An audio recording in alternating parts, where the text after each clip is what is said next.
I think probably being born in Milwaukee, just being like a person born in Milwaukee, kind of like you hear about Marquette, you see it like when you drive places all the time.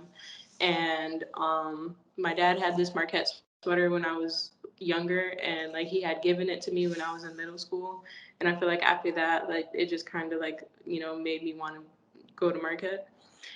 Um, but yeah, just probably being a person who was born in Milwaukee, like you just have a lot of pride for like how esteemed the school is.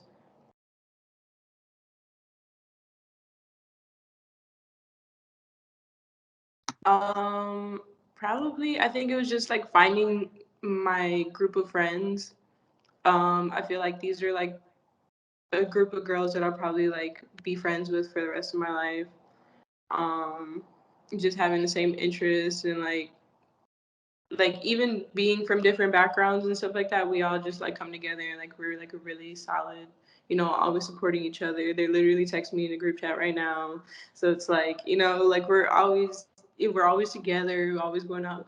Like, I don't know if you know the show Girlfriends, but like they go out to brunch and stuff like that all the time. Like we just always like we're gonna be like that, we're gonna be friends forever.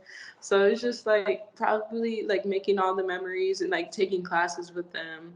It's just like really integrating ourselves and like it's like a friend group I've never kind of had before.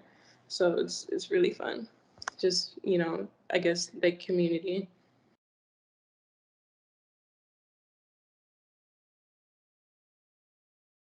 I definitely found a lot of community. I'm in EOP.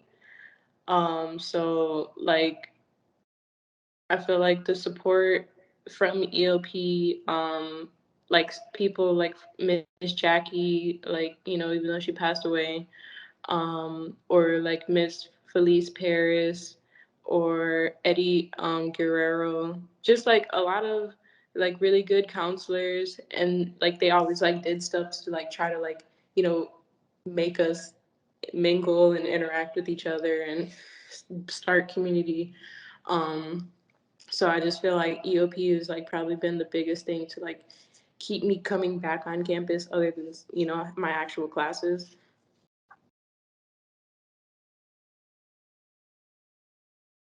I joined my sophomore year. I was like an internal, uh, what do you call it? An internal admission. So, yeah, I was referred by one of my friends, and I got accepted.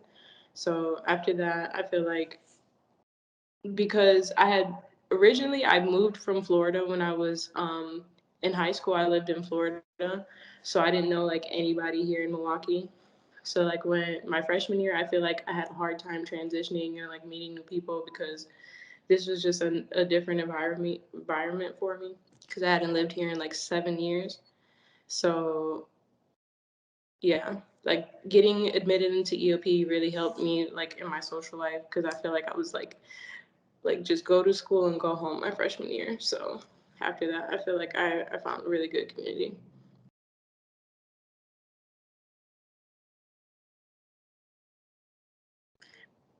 I my favorite like top three classes were like the health and cultures class, and then another class was I forget what it was called. It was like a philosophy of healthcare. Um, and I like that class mostly because it was like I don't know. I like debating a little bit instead of like writing and stuff like that. So I just felt like because we got to debate healthcare and like what you think is right, what do you think is wrong. Um, and then let's see, last one would probably be my experimental vertebrae anatomy lab, which was really cool because we got to like do sutures. We got to like oh, it was just so like sheep, a sheep eye. We got to cut open pigs. Um, yeah, just a whole bunch of like it was just cool because I like also like hands-on stuff, and so yeah, I feel like because it was so hands-on, I got to absorb more. than just like the teacher sitting down and talking to you because we Yeah. were doing it together. So that was probably my favorite class that I've taken.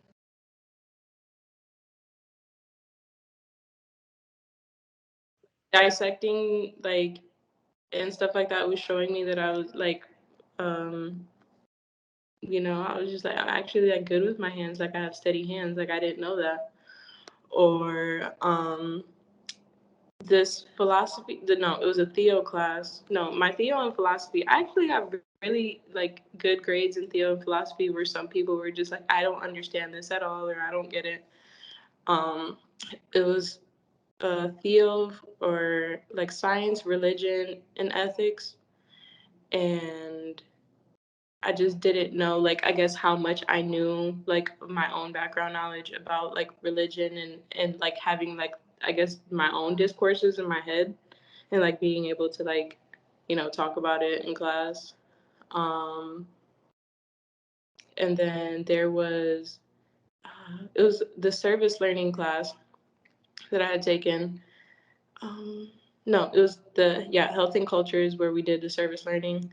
And I got to do it, and I got to help translate in this computers class for women who didn't really understand English well, and so I feel like that was another like because I'm half Puerto Rican and I don't really look like it or sound like it, so when I'm able to help somebody out, it's like it's helped me, I guess, gain confidence in being able to help translate for other people um, when they're in need.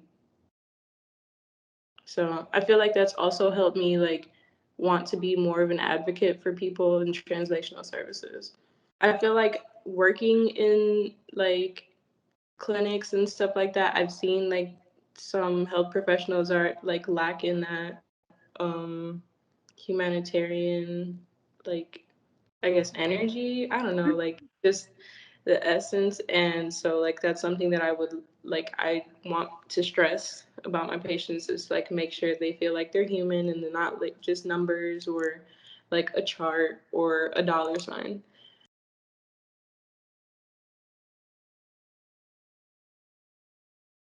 I feel like we're going more in a direction where it's like it's kind of focusing a lot on like STEM majors and business majors. And I understand like, these things make us money, but like, I would like to give like, a little bit more resources to like the education. I didn't they closed down the education school, but I feel like, that's not something we should have done because we need teachers.